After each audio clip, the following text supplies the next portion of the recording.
Ateneo Blue Eagles, maliligwak nga ba ulit sa Final Four? Another Cinderella run na naman ba for ADMO? Nagtapos nga ang first round of the preliminaries at muling natalo ang Ateneo Lady Eagles kontra FEU Tamaraws in just 4 sets, 25-22, 22-25, 25-13 at 25-21. Natapos na nga ang first round ng torneo at ang Blue Eagles ay natalo pa. Nasa 2 wins and 5 losses ang kanilang record ngayon. Nagiging malabo na nga ang Final Four para sa kanilang karera this season. Tulad nga din ng first round ng UAAP Season 85, ang Ateneo Lady Eagles ay nagtala din ng 2-5 record na kung saan sa UE at UP lamang sila nakatikim ng panalo. Good day everyone, this is Volleyball Trending PH. But before that mga ka-trending, do not forget to subscribe and click the notification bell para lagi kang updated sa latest Pilipinas volleyball trends. Balikan natin ang previous seasons ng Ateneo na kung saan maganda ang kanilang karera.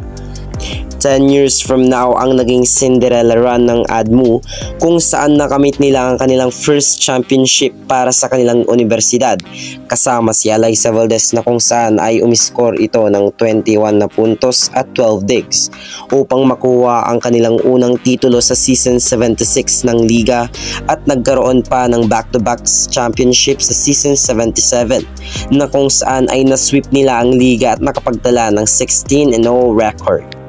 Ang Ateneo Lady Eagles ay di nawawala sa mata ng semis from season 76 until season 84, which means ang Ateneo ay nagkaroon ng 9 consecutive Final Four appearance. Sa loob nga ng 9 appearances ng Blue Eagles sa Final Four ay nakapag-uwi sila ng 3 major championships, season 76, season 77 at season 81. Ngunit sa kasamaang palad, hindi na nga nagtagumpay ang Blue Eagles at naputol ang kanilang streak sa semis. Noong season 85 ay nagtapos ang Ateneo sa 7th place sa record na 4 wins with 10 losses. At hindi na nga naging maganda ang paglisan nila ni Speros, Gandler, Narit at Cruz sa sitwasyon na tinahak ng Blue Eagles last season. Sa pagtatapos ng first round ng liga ay nasa critical na sitwasyon ngayon ng Blue Eagles, kung saan ay nasa 5th place sila sa record na 2 wins and 5 losses. Kinakapos pa nga ang Ateneo sa kanilang floor defense at sa kanilang receiving pati na rin sa blockings.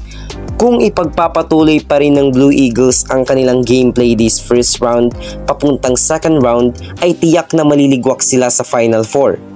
At di naman papayag si Coach Veloso kung saan ay hahanap pa rin ito ng paraan upang matugunan at masolba ang pagkukulang ng Blue Eagles. Makakabawi kaya ang Blue Eagles this second round or magpapatuloy ang kanilang di kaasam-asam na standings? Comment down below. So that's it for today's video mga ka-trending. Do not forget to subscribe and click the notification bell para lagi kang updated sa latest Pilipinas volleyball trends.